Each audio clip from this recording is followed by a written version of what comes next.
আমার বন্ধুর দয়া ময়া নাই, ও মোর জালারি। বিয়ে করছিলাম ক্লাস লেখাপড়া বাদ দিয়ে ভালোবেসে প্রেম করে বিয়ে করছিলাম। মামা আমার ভিতরে হইলো মনে করেন অনেক জ্বালা, এত জ্বালা সইব কেমনে। আমি যারে বাসি ভালো, কাজলে চেয়ে গেল, নীলা মন দিলা না, দিলা মন নিলা না, এমন নিঠুর বন্ধু জানা ছিল না গো। আসসালামু আলাইকুম। ওয়ালাইকুম আসসালাম। মামা কেমন আছেন? হ্যাঁ, ভালো আছি।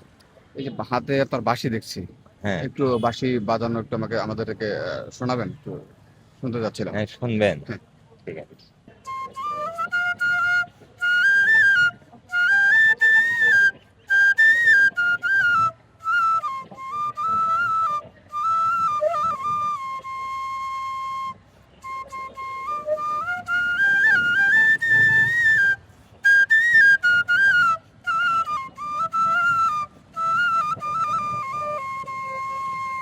বন্ধুর প্রেম জ্বালা, অঙ্গ জলে জ্বালা কি দিয়া নিবাই। পাঞ্জাবের জগতে একটি বিশ্বস্ত নাম শাবাব এথনিক ওয়্যার। সরকার অমেজ বলে কি ফল হলো, সমাজে কলঙ্ক হলো, আমি বন্ধু প্রীতির আশা। আমার বন্ধুর দয়া ময়া নাই, ও মোর জালারি, জ্বালা কি দিয়া নিবাই। কেমন আছেন? হ্যাঁ, আল্লাহ ভালো আছে। যে বাঁশি বাজাচ্ছেন, মাশাআল্লাহ অনেক সুন্দর কণ্ঠ, গানও গাচ্ছেন। এই যে বাঁশি বাজানো, গান গাওয়া, আপনার ভেতরের এবং বাহিরের কিছু আমরা জানতে চাচ্ছি।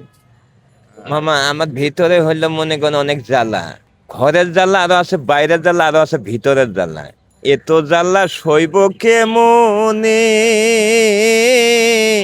ও মোর জ্বালারি, জ্বালা কি দিয়া নিবাই। এখনকার কথা হলো কি মামা, আমি যারে বাসি ভালো, কাজলে চেয়ে গেল, নীলা মন দিলা না, দিলা মন নিলা না, এমন নিঠুর বন্ধু জানা ছিল না গো, এমন নিঠুর বন্ধু জানা ছিল না। আমি যারে বাসি ভালো, কাজলে চেয়েও কালো, আমি যারে বাসি ভালো, কাজলের চেয়েও কালো, সে তো ভালোবাসে না, এমন নিঠুর বন্ধু জানা ছিল না গো, এমন নিঠুর বন্ধু জানা ছিল না। এই যে গান গাচ্ছেন, ভেতর বাহিরের কথাগুলো আপনি গানে গানে বললেন। আপনার মূলত আয়ের উৎসটা কি? আমরা দেখছি যে ঢাকা বিশ্ববিদ্যালয়ে আপনি বাঁশি বাজাচ্ছেন এবং বেশ অনেকক্ষণ ধরে আপনাকে লক্ষ্য করছিলাম যে দাঁড়িয়ে আছেন, বাঁশি বাজানোর চেষ্টা করছেন, কারো কাছে আহ, ইয়ে বলছেন যে বাঁশি সুর শোনানোর জন্য। হুম। এরপর আমি আপনার কাছে আসলাম। আমি মামা বুঝছেন, মানুষকে যারা যারা গান শুনে তাগরে গান শোনাই, তাগরে ভালোবাসা দেই, তাগর ভালোবাসার আত্মাটা আমার ভিতরে আসে, এটাই আমার ভালোবাসার প্রেম। আমি মানুষকে সবসময় 24 ঘন্টা ভালোবেসে যাই। মানুষ যদি আমাকে নাও ভালোবাসে, আমি মানুষকে ভালোবাসি। যে বাঁশির সাথে কতদিন থেকে আপনি মাসি মামা আমি ছোট থেকেই তারে নারে করিতে করতে এই পর্যন্ত আসছি মামা। এখন আমি বাসি হলে আমাকে মানুষকে পাগল করে ফেলেছে। আমি মানুষকে ছাড়া আমি থাকতেও পারি না, বাসি ছাড়া আমি থাকতে পারি না। তাহলে কি বলা যেতে পারে যে আয়ের উৎসটা এই বাঁশির মাধ্যমে আপনি করে থাকেন? বাঁশি বাজাইলে মানুষকে ভালোবেসে দেয়, কেউ 100 দেয়, কেউ 500 দেয়, কেউ 200 দেয়, যার যেটু ভালো লাগে মামা। তাহলে কি আপনার আয়ের উৎস হচ্ছে আপনার বাঁশি? হ্যাঁ, বাঁশি বাজাইলে মানুষে ভালোবেসে 10-20 টাকা যাই দেয়, 50 টাকা, 100 টাকা, 500 টাকাও দেয়। এই আমি ঢাকা ইউনিভার্সিটিতে আমি বাঁশি বাজে অনেক দিন ধরে, বুঝছেন, সবাই আমাকে ভালোবাসে, আমিও তাগরে ভালোবাসি, তাগর ভালোবাসার কামনা করি আমি আসি এখানে।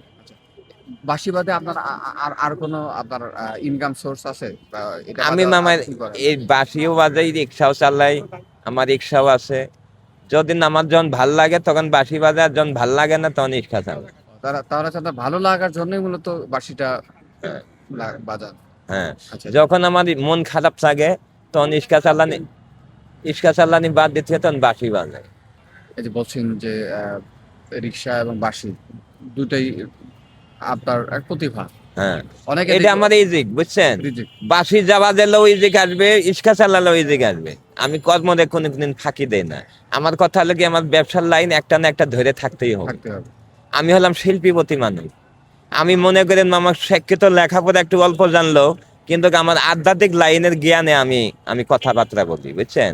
আমার সাথে হলো খাজা বাবার দোয়ায়, খাজা মঈনুদ্দিন চিশতি রহমাতুল্লাহ, হাসান তিথি রহমাতুল্লাহ, বাবা কুতুবউদ্দিন শাহ, কুতুবের আব্বানি, মাহবুবের সুবহানি, বড় পীর আব্দুল কাদের জিলানী, আলী আলী ইজ্জত আলী, তাদের স্মরণে আমি ভক্তিপূর্ণ সালাম রেখে আমি গান পরিবেশন করি। আসসালামু আলাইকুম।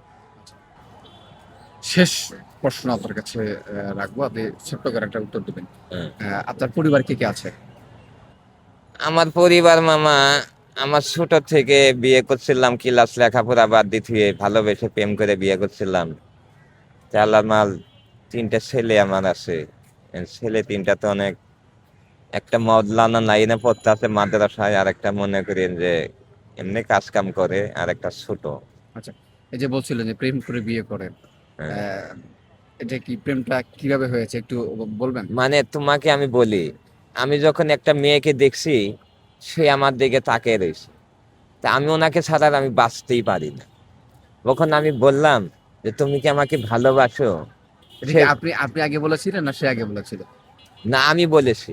আচ্ছা, মেয়েরা কখনো দিক ভালোবাসতে চায়, তা আমি বললাম কি তুমি কি আমাকে ভালোবাসো? উনি বলছে কি হ্যাঁ ভালোবাসো। যে কেমন ভালোবাসো, তুমি আমাকে একটু বলো তো। যে আমি তোমার জন্য জীবন দিতে পারবো। তা আমি বলছি আমিও তোমার জন্য জীবন দিতে পারবো। তো ভালোবাসা করে আমি প্রেম করে বিয়ে করলাম, করার পরে কিছুদিন পরে তোমার মামিতে মারা গেছে। মানে 8-10 বছর সংসার করার পরে মারা গেছে, পোলাপান হওয়ার পরে মারা গেলে পরে। আর আমি এই পর্যন্ত আছি মামা। এখন আমার ভিতরে খালি কোন সুখ পরবর্তীতে বিয়ে শাদী করেন নাই? না, পরবর্তী আর বিয়ে শাদী করিনি। এখন আমার আর সুখ শান্তি নাই। ছেলেরা এখন মনে করিয়েন ওদের কাজ কাম করে, বড়টা মাদ্রাসায় পড়ে, তারপর ছোটটাও মাদ্রাসায় দিব, ঈদের পরে ভর্তি করে দিব আর কি। তার তো আমার টাকা পয়সার অনেক দরকার, বুঝছেন? একটা ভর্তি করাতে 5-7 হাজার টাকা লাগে, টাকার দরকার না, এটাই। জি, ঠিক আছে, ধন্যবাদ আপনাকে আমাদেরকে সময় দেওয়ার জন্য, এবং আপনার গান যারা শুনছেন এবং আপনার পাশে যারা শুনেছেন, আমার দর্শক যারা রয়েছেন, এস নিউজে যারা দর্শক আছে, তাদের উদ্দেশ্যে আপনার কি বলার আছে? আচ্ছা, আপনারা যদি আমার গান শুনে যদি ভালোবাসেন, তা আপনারা শেয়ার করেন, আমাদের সাথে কমেন্ট করবেন। আমাদের এই ভার্সিটি এলেই আমাকে পাবেন প্রতিদিন। এটাই আমার ভালোবাসা। আমি মানুষের আত্মা আত্মায় ঘুরে বেড়াই। এতও আমাদের স্বপ্নে আপনাদের কথাগুলো আমার মনে পড়ে। আমি স্বপ্নও দেখি আপনাদের। আমাদের সবার সাথেই আমার ভালোবাসা, এক প্রাণের আত্মা। দর্শক, এতক্ষণ আপনাদের সাথে ছিলাম আমি রাজু হাসান মুজাহিদ। আপনাদেরকে হারিস মন্ডল, যিনি বাঁশি বাজিয়ে মানুষের আনন্দ দিয়ে থাকেন, তার সাথে কথা বলার চেষ্টা করেছি, তার জীবন বৃত্তান্ত জানার চেষ্টা করেছি।